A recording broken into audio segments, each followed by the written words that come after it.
Esselamu Aleyküm, hürmetli abundaşlarımız. Bugün biz 6. mikroyondamız. Urologiyanın arkasında park hududunda satılan 2 kanalı kvartiramız var. Taza domda 4. etaj, podizlərimiz, yeni mestamız vapşe acayip.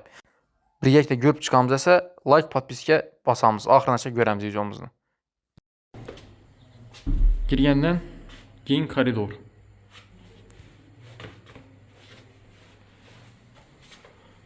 Xanalarımız əlaqədə bir, iki xana, bir yanda kuxnya, bir yanda tuvalet.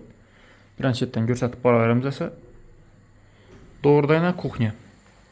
Kuxnya mebellərimiz var, qaradı bula, kafillərimiz fartuq ətib vurulğan, qaz plitələrimiz var, vıçişkələ qoyulğan ilə. Patologlarımız aklanğan, lüstralarımız var. Pəslərimiz laminat. Bir yanda ilə duf konturlu kaçol, koreyski. Görüşəcəyiz mümkün, koreyski qoyubdur. Stabilizatorlara mərsəsi qoyulğan. Bu aynamız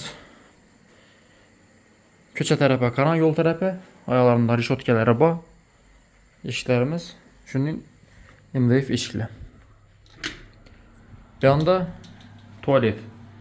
Ümidazım sastaniyası yaxşı. Kafel kurqavoy.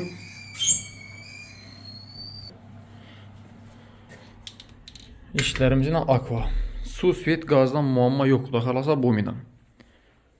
Bir yanda zal. Aboydan çıxıb durdu zalımız. Patologlarımız yine ak. Lüstralarımız koyulğan. Aboylarımız moş aboy. Bir de yine kondisionerləri var.